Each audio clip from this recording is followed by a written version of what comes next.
Hello guys, welcome back to my YouTube channel. तो आज हम करने वाले हैं पॉलिटी पार्ट 2। पिछले वीडियो में हमने किया था कॉन्स्टिट्यूशन। आज हम उससे आगे बढ़ेंगे, लेकिन चालू करने से पहले चैनल को लाइक करिए, शेयर करिए और सब्सक्राइब करिए। और जिसने भी इस वीडियो का पार्ट 1 नहीं देखा है वो प्लीज़ चैनल में जाके पहले इसका पार्ट 1 देखिएगा। तो चलिए शुरू करते हैं। तो आज हम करने वाले हैं various sources of Indian constitution. तो सबसे पहले आता है इसमें GOI एक्ट 1935। GOI मतलब गवर्नमेंट ऑफ इंडिया एक्ट 1935। तो वहाँ से हमने क्या-क्या अडॉप्ट किया है अपने कॉन्स्टिट्यूशन के लिए। सबसे पहले हमने लिया है फेडरल स्कीम, फिर लिया है हमने office of governor, judiciary, PSC यानी पब्लिक सर्विस कमीशंस, इमरजेंसी के प्रोविजंस हमने GOI एक्ट से लिए हैं, फिर एडमिनिस्ट्रेटिव डिटेल्स। फिर नेक्स्ट आता है ब्रिटिश कॉन्स्टिट्यूशन।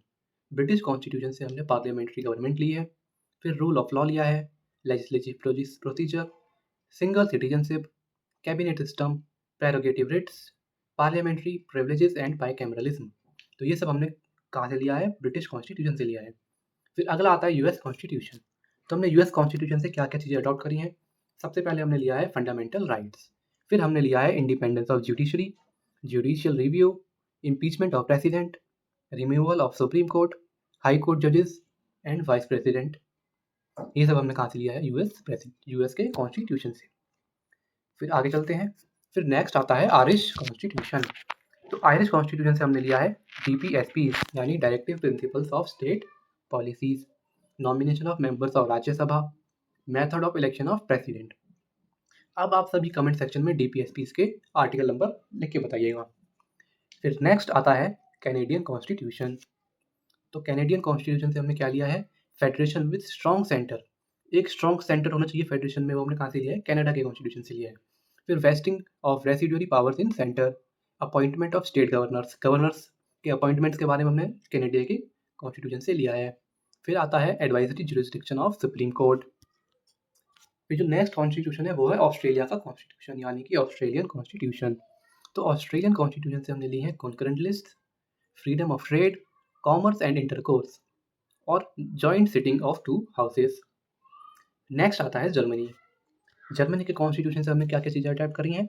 सबसे पहले हमने अडॉप्ट किया है suspension of fundamental rights during emergency. तो इमरजेंसी के टाइम जो फंडामेंटल राइट्स हैं वो हमसे छीन ली जाएंगे। ये हमने कहाँ से लिया है? जर्मनी से लिया है। फिर नेक्स्ट आता है USSR, जो कि अब क्या है? रशिया है। तो रशिया से हमने क्या लिए हैं? फंडामेंटल ड्यूटीज़ हमने रशिया से ली हैं। आइडियल्स ऑफ जस्टिस जैसे कि सोशल, इकोनॉमिक एंड पॉलिटिकल, जो कि हमारे प्रियम्बल में शामिल थे, वो हमने कहाँ से लिया है? हमने रशिया से लिया है यानी कि USSR से लिया है। फिर आता है फ्रेंच कॉन्स्टिट्यूशन। तो फ्रेंच कॉन्स्टिट्यूशन से हमने क्या-क्या चीज़ें अडॉप्ट करी हैं? Republic and ideals of liberty, equality and fraternity, जो कि हमारे प्रियम्बल में शामिल है। इसके बाद फिर आता है south African constitution. South Africa के कॉन्स्टिट्यूशन से हमने क्या-क्या लिया है? सबसे पहले हमने लिया है procedure for amendment of constitution and election of members of Rajya Sabha. Rajya Sabha के मेंबर्स का इलेक्शन किस तरीके से होता है, वो हमने कहाँ से लिया है? साउथ अफ्रीकन कॉन्स्टिट्यूशन से लिया है। फिर नेक्स्ट आता है जैपनीज कॉन्स्टिट्यूशन। इससे हमने क्या लिया है? Procedure establish by law. कहाँ से लिया गया है? जापान के कॉन्स्टिट्यूशन से। फिर जो हमारा नेक्स्ट टॉपिक है वो है प्रियम्बल के बारे में। तो प्रियम्बल क्या है? प्रियम्बल एक प्रीफेस है या फिर कॉन्स्टिट्यूशन का इंट्रोडक्शन है। यहाँ पे लिखा हुआ है, देखिए, प्रीफेस और इंट्रोडक्शन ऑफ कॉन्स्टिट्यूशन, इसे बोला जाता है प्रियम्बल। तो इसे शुरू में ऑब्जेक्टिव रेजोल्यूशन बोला गया था जब हमारा कॉन्स्टिट्यूशन ड्राफ्ट हो रहा था। और ये किसने बोला था इस ऑब्जेक्टिव रेजोल्यूशन? ये बोला था पंडित जवाहरलाल नेहरू जी ने। फिर नेक्स्ट चीज आती है कि प्रियम्बल का आइडिया किस देश के कॉन्स्टिट्यूशन से लिया गया था? तो ये लिया गया था constitution of USA. So idea of preamble was borrowed from constitution of USA. फिर अगली चीज आती है सोशलिस्ट, सेक्युलर एंड इंटेग्रिटी। ये 3 वर्ड्स हमारे प्रियम्बल में जोड़े गए थे by the 42nd constitutional amendment act of 1976। तो हम चलते हैं अपने नेक्स्ट टॉपिक की तरफ, जो कि है स्केड्यूल्स। तो सबसे पहला जो स्केड्यूल है वो बताता है territories of union and states के बारे में। फिर जो सेकंड स्केड्यूल है वो बताता है इमोल्यूमेंट्स एंड सैलरीज के बारे में। फिर जो थर्ड स्केड्यूल है वो बताता है एफर्मेशंस एंड ओथ्स के बारे में। फिर चौथा स्केड्यूल बताता है reservation of seats in council of states के बारे में। फिर जो पांचवा स्केड्यूल है वो बताता है schedule tribes and schedule area के बारे में। फिर छठा बताता है tribal areas of other states जैसे कि असम, मेघालय, त्रिपुरा एंड मिजोरम। फिर नेक्स्ट बताता है फेडरल स्टेट्स के बारे में, यानी कि functions between union and states. अब इसमें 3 लिस्ट होती हैं, एक होती है यूनियन लिस्ट, एक होती है स्टेट लिस्ट और एक होती है कॉन्करेंट लिस्ट। यूनियन स्टेट्स में 100 सब्जेक्ट्स होते हैं, स्टेट लिस्ट में 61 सब्जेक्ट्स होते हैं और कॉन्करेंट लिस्ट में 52 सब्जेक्ट्स होते हैं। फिर जो हमारा जो अगला शेड्यूल है वो आता है ऑफिशियल लैंग्वेज के बारे में, कि इंडिया में कितनी ऑफिशियल लैंग्वेजेस हैं। और फिर जो नेक्स्ट आता है वो आता है लैंड रेवेन्यू लॉ, यानी कि ज़मींदारी सिस्टम के बारे में। फिर नेक्स्ट आता है जो कि हमारी 10th शेड्यूल है, वो है defection law and anti defection law के बारे में बताता है।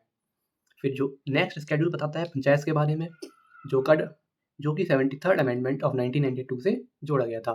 इसके अंदर 29 सब्जेक्ट्स होते हैं। फिर नेक्स्ट शेड्यूल है म्यूनसिपैलिटीज़ के बारे में, जो कि 74th अमेंडमेंट ऑफ 1992 से जोड़ा गया था और इसके अंदर कितने सब्जेक्ट आते हैं, इसके अंदर 18 सब्जेक्ट आते हैं। अब हमारे पास 12 शेड्यूल्स हो गए और इनको याद करने की ट्रिक होती है टीयर्स ऑफ ओल्ड पीएम। इस ट्रिक से आप आसानी से पूरे 12 शेड्यूल्स आसानी से याद कर पाओगे। तो टी से मतलब होता है टेरिटरीज, ई से एमोल्यूमेंट्स, ए से अफर्मेशंस, आर से रिजर्वेशन, एस से स्केड्यूल्ड ट्राइब्स, ओ से other scheduled states and tribes, F से फेडरल स्टेट्स, फिर ओ से आता है ऑफिशियल लैंग्वेजेस, एल से आता है लैंड रेवेन्यू लॉ, फिर डी से आता है defection law and anti defection law, फिर पी से आता है पंचायत एंड एम से आता है म्यूनसिपैलिटीज। तो आज की क्लास में बस इतना ही। अब हम मिलेंगे आपको पॉलिटी पार्ट 3 में, जो कि जल्द ही आएगी।